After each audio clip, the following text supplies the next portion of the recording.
Welcome to Extremely Valid Points. We are three business owners and friends who enjoy practical, real-life discussions about business, marketing, and creativity. Your hosts are Nathan and Jenny Sala, the owners of World Light Media, a digital marketing agency focused on helping organizations grow through online leads. And Dave Wilkins, the owner of Ellipsis Production Co., a video production company that specializes in creating meaningful content for businesses and nonprofits. We hope you enjoy today's episode. And along the way, we just might happen to make some extremely valid points. Hey everybody, welcome to Extremely Valid Points. We're really glad to have our guest here today, Max Debbas, joining us here from Debbas Chocolates and Acapella brand chocolates, and various other things. Also the No Focus Radio Hour. That's right. Yes. Previously, the No Talent Radio Hour or podcast, show. Yeah. It's okay. one of the multiple names. Yeah. Perfect. So you're a man of many talents and many skills, and we're really glad to have you here today, just to kind of talk about all the things you do and how it all kind of intersects together. So, thanks for being here. Yeah. Well, thanks for having me on. I really appreciate it. Yeah. So, tell us just a little bit about yourself, what you do, and some of the things you're involved in. Sure. So my day-to-day job, my main job, I would say, is I am the president of Debbas Gourmet, which is a chocolate confection company here in Fresno. We've been around for over 40 years now. Wow. I started it when I was 1 year old, and that's Is impressive. Yes. My parents began the business before I was born, and they started as a small ice cream shop here in town. Oh, okay. My father studied food science at Fresno State, and he actually started the ice cream program at Fresno State. That was his first deal there. And my mom also was studying food science, and so they opened up a small ice cream shop. And through, a lot of other things prior to that, they had some knowledge in chocolate as well. And so they started making things that nobody had heard of at the time. Chocolate truffles, those were, this is Fresno in the 70s. Nobody knew what a truffle was. Yeah. And so how they kind of got their first account. My dad was at the fancy food show, one of the first fancy food shows, and he had brought some chocolate truffles in his coat pocket to snack on because they had no money. He went to walk around with a friend. And so he had made his chocolates, snack. threw them in his pocket. Some lady walked up to him and asked, what are you doing here? And he said, I'm walking the show. And she said, yeah, but what do you do? And so he explained, and she said, a truffle. What's a truffle?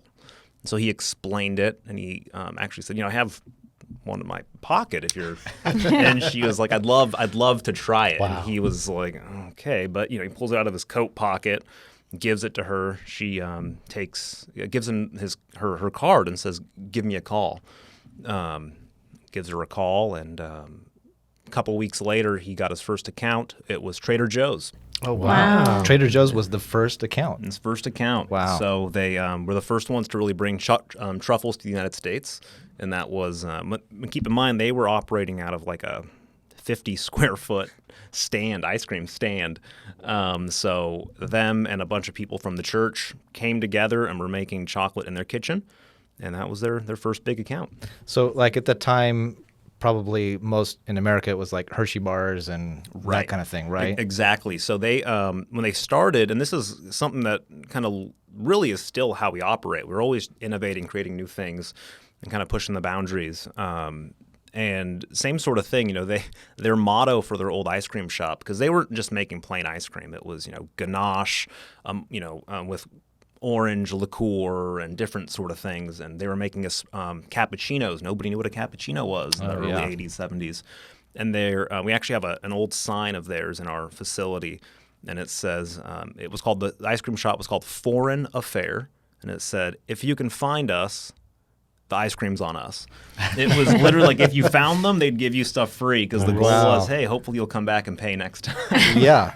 But that's a clever, thing to kind of just get people to figure out, right?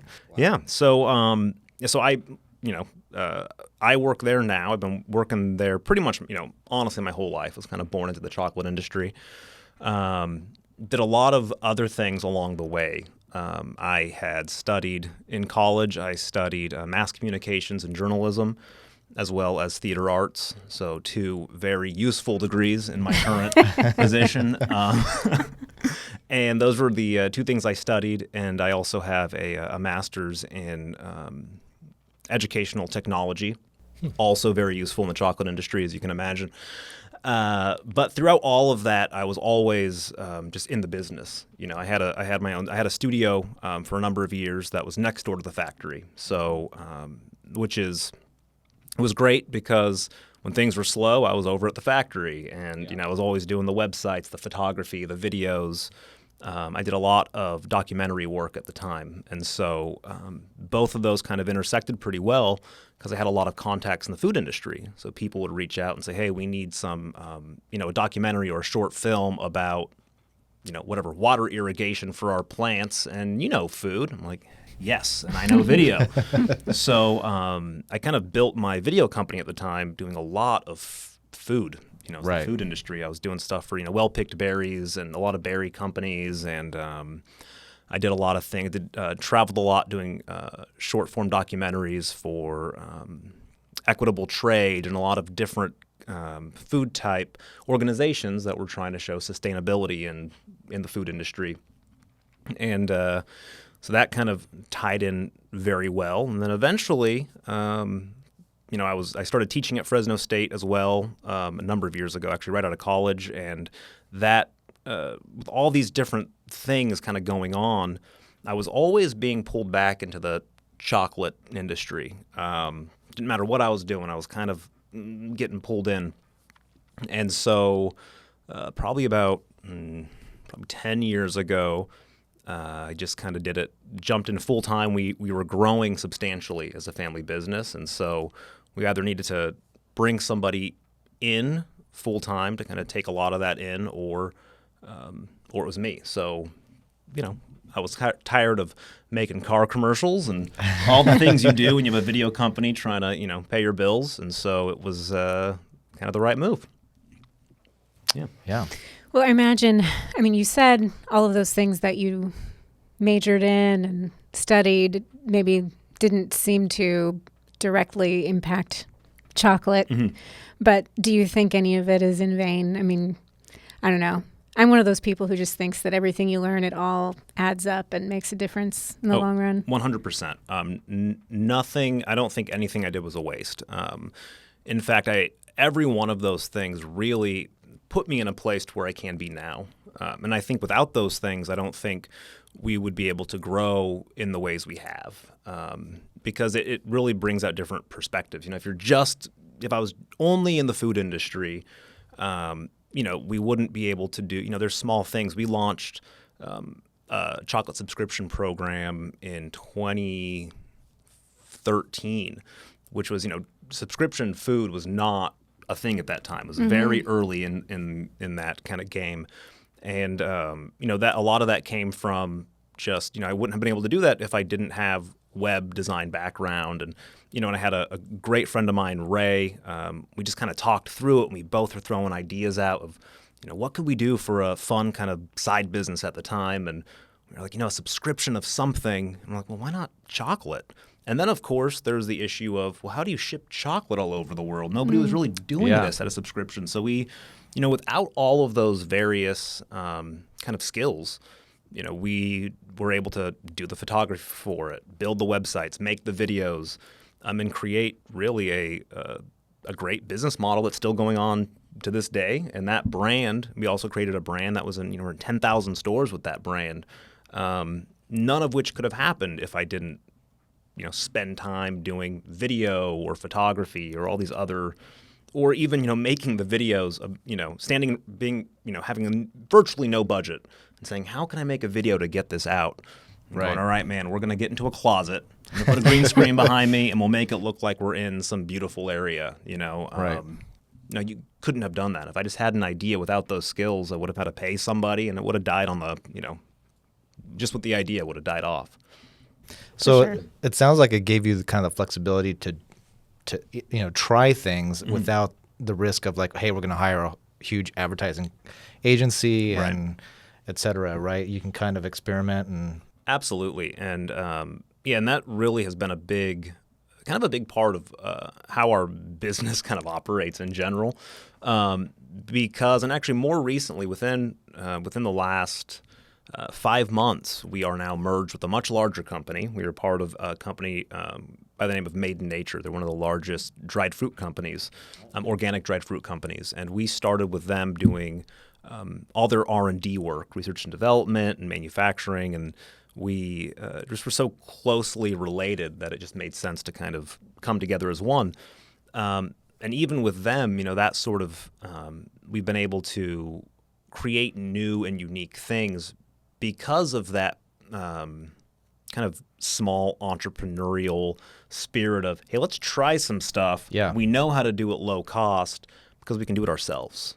We don't, I know how to make some mock-up packaging and make some 3D renderings of things kind of because I had to. We didn't have a budget. So it was like, I don't know how to do this, but I can learn. I have enough background that I can figure it out, which has really allowed us to try out brands and do some very risky things that pay off in the end. Sometimes they don't, but when they do, it's worth it. So Nice.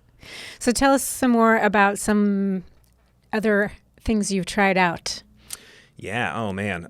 So much. A couple of years ago, so about 2015, I had an idea for a chocolate, and there was at the time like chocolate barks were the big thing, and we had been doing chocolate barks forever, especially private labels. So we were doing chocolate barks. I'm sure you probably had them. I can't say the names of everybody that we do them for.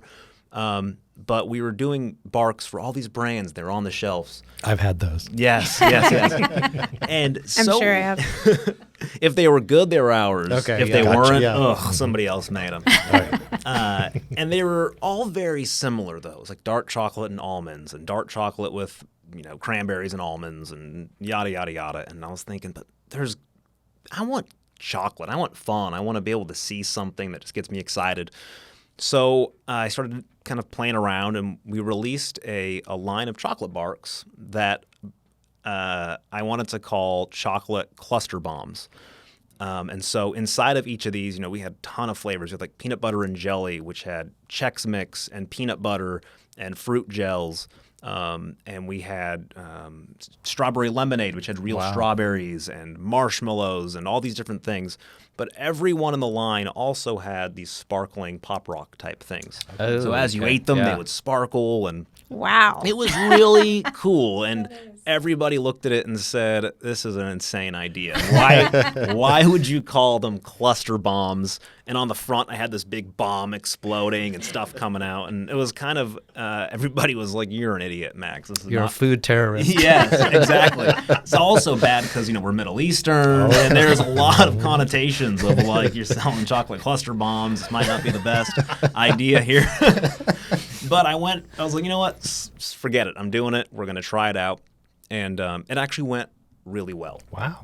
It went really well. We were actually with that brand, we were in about 10,000 stores. Wow. But it was very specific. It was places like FYE, which used to be like Warehouse Music. We were in like Spencer's Gifts. All of these we were definitely hitting targeting this audience that was pretty much like my age, right?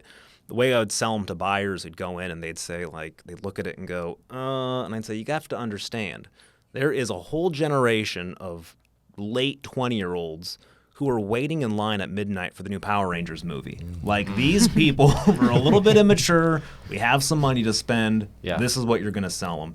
And when it did really well, except, and this is where the mistake was, they were all things that, they were just a little bit too different. People would buy them. They'd buy them maybe once or twice, but maybe not a third time because you wanted to go back to something a little bit more comfortable. However, you always learn from those things. So, in fact, so much of our new brand Acapella is really just growth on those. We have a line of barks that are just not as crazy, right? They're still very unique, all unique flavors, inclusions. However, we just kind of toned it down a little bit. I took the old art and took off like the bombs and everything, toned down a little bit, but still kept the general idea of the things flying everywhere. So all the things that work we kept, and then everything else we had learned from, we're able to tie that into now a incredibly successful brand. And so kind of just back to things that you do, I don't think are wasted at all. Even, I don't know, biblically speaking, nothing is wasted, right? So I just, I learn a lot. And that's something that my dad really instilled in me, which I'm very thankful that he did. He would always just if I had an idea, he'd say, try it, go for it. Well, what's that like? I mean, having a family business, working with your dad, and I mean, I know he's got quite a story and all that. What is that like being a part of that whole thing? It is very unique. My dad and I, we share an office. We've shared an office for years, and there's really nothing like it. It's something that you don't realize is kind of special. I think now that I'm kind of getting older, I'm maturing in my thought. I realize just how special it is to be able to learn from him, and now also kind of share knowledge. Saying that he'll lean on me for a lot of things. It's definitely a unique experience, especially coming now into a more corporate company. Whereas when it was strictly a family company, we would just try anything. We'd move fast. We'd very much just kind of have an idea, go for it. And that's what my dad had done his whole life. And I think that's where most likely I got a lot of that on my own. Just have an idea, try it. If it's going to fail, that's fine, but I'll learn from it. Like, there's no problem in failing. Failing has been a huge part of my life, and it's fine. Like, I have no fear of trying something, and just if it sucks, I'm like, okay, well, great. Or else you're sitting on it and just kind of thinking, well, what if it worked? What if it didn't work? Now I just do it, and if it fails, great. If it works, awesome. And so being able to have that kind of with him, he's always kind of encouraged me to do that. Those are a lot of the good positives. Also, working with your dad, we fight a lot. That is a daily, there's kind of a, you'll know when I walk out of the office and everybody's kind of like, you've heard the arguments. We're both very stubborn. We're in kind of not set in our ways, but we've both never been wrong, which is a problem. Yeah. You guys know that feeling? Yeah. So, but yeah, but most of the time though, it really tempers both of us. My dad is the ultimate optimist, and which makes sense from his life. And having seen him be the ultimate optimist, I am somewhat of a pessimist in ways. We're definitely a skeptic of a lot of things or people, or I don't trust as easily. My dad is just the sweetest man who will trust anybody, and he just loves fully. He's just a really amazing man in that way. But I've also seen him get burned a lot, which makes me watch and go, maybe a little bit too much. So we definitely balance each other out. You find yourself being a little more protective over him? Absolutely. Yeah, like hugely, which that's where a lot of our arguments come from, I think, sometimes. It's like, this is a bad idea. We shouldn't do this. He's like, well, why not? It's going to be great. I'm like, these are all the reasons. Let me list 1,000 of them for you. But he's like, no, this is great for these reasons. And I'm like, yeah, but, and so there's a lot of that. But at this point, we've learned how to manage it. We'll have a nice argument for 10 minutes, and then he's like, okay, how's Bree? It's my wife. How's Bree doing? Then we just completely forget about it. Like, we learned, we discussed it, and all right, and we'll move on. Move on. Yeah. Exactly. I love that. I think that, I can imagine that there's an advantage of that safety, both talking about what you said about the freedom to fail that you experienced. And a lot of the stories we hear in here and out in the world, success stories, that's a core element of just this freedom to just try it and fail, and that's great. That's a good thing. And when so much of the world is crushed or crippled by failure, Right. just that freedom is a game changer. And then with your dad, and the dynamic and the whole family dynamic of working together, and you kind of clash and butt heads, two very dynamic and strong personalities, all of this history. And then you have a disagreement, but you walk out of the room. I can imagine the differences in a typical, say if it was a employer-employee type of relationship, or even two partners, you don't have that family dynamic. Right. You say some things, there's emotions, it's heated. It's like, I don't need this, I can leave. You can't just leave your family. So you're kind of forced to stick through it, which I think breeds a great environment for amazing things to happen because, you grow through things, you accept things. And like you said, now you're at a point work where, through the conflict and find the resolution on the other side instead of saying, hey, I'm out of here. Yeah, and that's a good point because I think because of that safety of just knowing that we can openly disagree or argue, you're right, it kind of breeds creativity and also stronger ideas because we're never afraid just to say, okay, boss, like, Right. sure, I'll do whatever you say. There's no yes man in this relationship. It's like, I'll fight you tooth and nail until one of us convinces the other one that, that is the right idea.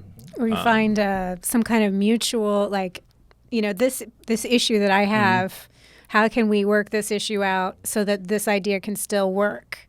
And then you find the like better path. And that's usually what happens, right? It's like I have this goal of like, I am most likely right, and he does too. And then by the end, we'll go, oh yeah, right. That's probably, you're right about this, and I'm right about that. Okay. And So then you're we'll both you're right. Right. Yeah. We're both right. Right. See, we've never been wrong. It's really interesting. Yeah. Well, going back to this no fear of failing, do you feel like you've always been that way? Or, I mean, it sounds like your dad has kind of created this atmosphere where it is safe to fail, where, everything's a learning experience. It might work, and if it doesn't, we'll move on from there.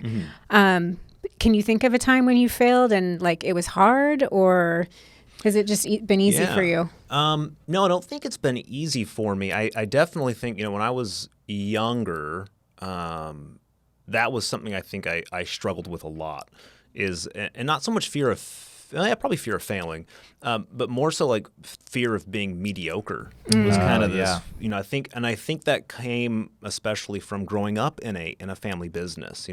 Even what our business has gone through just massive failures. Over the years, we've had ups and downs and ups and downs. But especially when you're really young, you don't know that your family's just losing money on this business. Your dad's a business owner and you got a factory, you don't realize that you're poor as dirt, driving your neighbor's car. It doesn't, I have no idea. So I think growing up, especially like early kind of college and early after college, I had a lot of things that I was passionate about, which was something that I struggled with a lot. I had this huge passion for film and photography, and I had this other passion, like massive passion of theater arts and acting. So much that I was like, I'm going to study both, and I'll be this amazing filmmaker and Broadway actor. And at the same time, I also had this huge drive to be part of the family business, and so I was constantly fighting these three areas and never really fully dedicating myself to one, which felt like failure along the way. It's like, well, I could be a better film person, but I'm too busy doing this play, or, well, I can't do this play because I'm fully engrossed in developing a new product. And so all of those, I think I had this constant kind of fear of being mediocre in all of these areas and trying to find a way to do them all at once. And really, I think in a big change for me, in 2015, I had a really hard year. My life kind of just blew up in a number of ways. And I think having that happen I would never wish it on anybody. However, it made me a much stronger person, because after you kind of lose everything, you realize so many of those things don't really matter. That's really good. You just kind of go, Yeah. oh, I came out of this. I came out of this fine. And so many of these things that used to worry me don't really matter. And it was really a God thing. He kind of just he pulled a Job on me, like Yeah. which is it's a story that I don't like to read, but it happens. So that was a big thing for me. That was definitely something that I dealt with. Which after kind of having that happen, I also realized where my dad got a lot of his no fear of things, because his life blew up on him at a much younger age, multiple times. His family, he saw his father died in his arms. He saw his mom and his brother get burned alive. He was shot and left for dead. He was shot 22 times in Lebanon and left for dead, and got kidnapped and tortured. And he just had so many things happen to him when he was young that, by the time I knew him, he'd already had that experience. I just needed a little bit longer in life for it to happen, and then really connect with, oh yeah, now I get where he's coming from. He used to always, when I was younger, I used to, both my older siblings were valedictorian, straight A, 5.0 GPAs. So I always was like, I'm going to be like that. And I remember in I think it was in 10th grade, I got my first B. And I was just devastated because I worked so hard. And I was like, oh my gosh, it's all over. I'm going to be working at a Burger King the rest of my life, because this B. B And then for Burger King. Yeah. But once it happened, I realized I don't really care. Right. School's kind of a joke. It kind of clicked, and the rest of high school was fantastic because I didn't worry so much. Nice. I don't need to have a 4.5. Yeah. GPA. Freedom. It was freedom. The little that was my first taste, I think, of the that fear of mediocrity kind of breaking, and then realizing that it doesn't really mean anything, So yeah, I think I definitely had those fears, and I think learning from him, having it ingrained in me. When I was younger, he'd always ask, well, what's the worst that can happen? I'd be like, oh, but I'm working on this project, and I'm not going to get it done by tomorrow for school, and they're freaking out. And he'd say, okay, but what's going to happen? It's like, well, and he's like, well, what, are you going to get to school and are you going to die? No. Okay. Okay. And then he'd say, well, what happens if you did die? What would happen? I'd be like, oh, okay. Well, I guess you're right. Nothing is really that bad. Right. There's really nothing terribly much to be afraid of. So, and then it was really 2015 where that whatever switch was just kind of clicked, and yeah, and that's kind of when I finally, I think, learned the lessons he had been teaching me my whole life. Wow. Yeah. Yeah. It sounds like the word I would use to describe what you're describing is just a breakthrough. You have a breakthrough. And I think everybody can attribute so much of their success to this breakthrough moment where they were up against a wall of some sort. And once they broke through that, it was a game changer, and everything was different from that point forward. Yeah, that's the best way to. It really was. It was a breakthrough. It was like my life view kind of changed at that point, and it's been something that's it's been interesting because really in the last 7 years or so, you don't really realize it's happening until you just start making different choices. You start realizing, oh, I haven't been worrying about these different things, and. I remember, I used to be afraid that I wasn't working in any one of these three things that I was passionate about at any given time. And then it just kind of clicked where I realized, oh, but I don't always have to be doing those things. At different stages of my life, I could be fully engrossed in theater at this point. And during that time, I'm enjoying it. And during that time, I am putting my energy towards this. And then when it's done, then I'll do something else. I don't need to be a famous actor and filmmaker and chocolatier all at once, right? I can do something and use those creative outlets. That's honestly one of the reasons I started the No Focus show. It was I really want a creative outlet. This was 2012.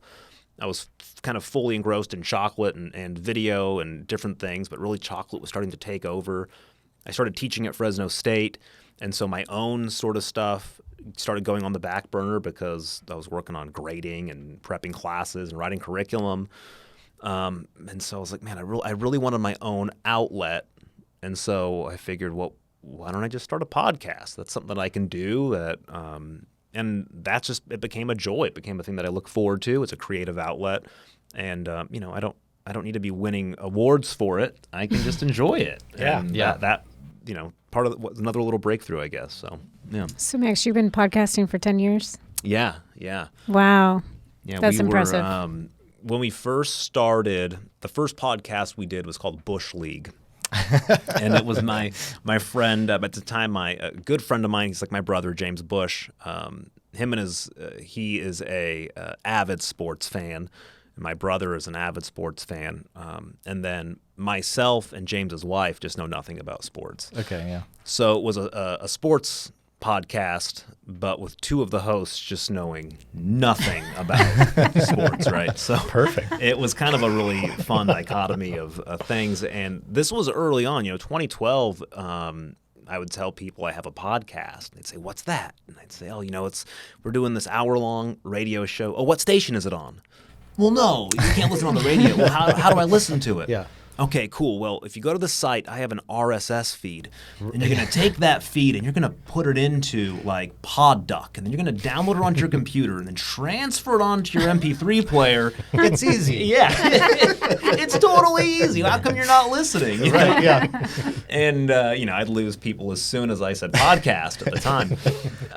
But we just kept on doing it, and slowly but surely, technology, of Yeah. course, made it so much easier. So.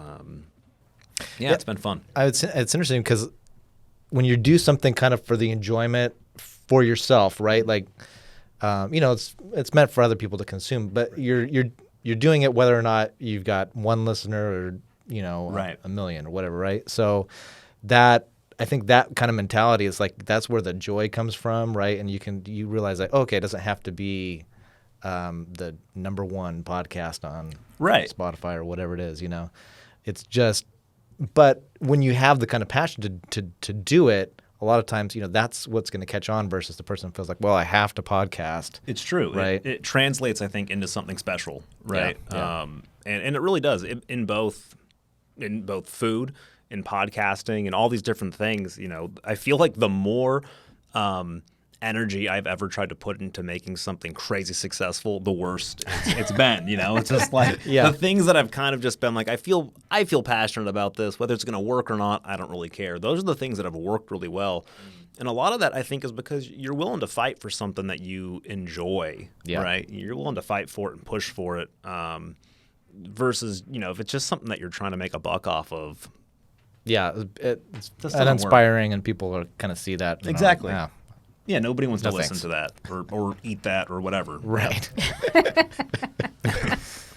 Well, I want to hear more about No Focus Podcast. Sure.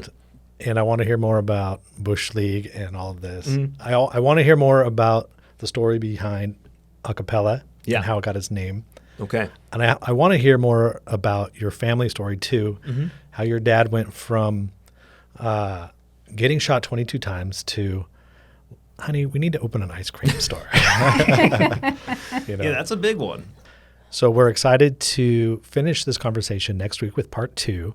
But tell us how people can get a hold of you. How can they contact you? How can they find you online? Sure, yeah. So for the chocolate end of things, you can go to acapellachocolate.com or acapellachocolates.com, doesn't matter. And then for everything else, you can go to maxdebbas.com. That has links to everything that I'm involved in, so including some videos that I did with Dave over here. So, yes. yeah. Awesome. Okay, and so tell us, for those who are listening, tell us how to spell maxdebbas.com. That's a good point. Yeah, it's MAX and then DEBBAS. Perfect. Awesome. .com. Okay. We'll see you guys in part 2. Thanks for spending time with us at Extremely Valid Points Podcast. To learn more about this episode, see our show notes at extremelyvalidpoints.com. Be sure and subscribe to our podcast on Apple, Spotify, or Google Podcasts, or wherever you like to listen. Follow us on Facebook, subscribe to us on YouTube and Instagram at EVP_podcast. If you need help with your video for your business or nonprofit, connect with Dave at ellipsispro.co. And if you need help with digital marketing, Nathan and Jenny can be found at worldlightmedia.com. Or feel free to send us an email at questions@extremelyvalidpoints.com. Thanks again for joining us. See you next time.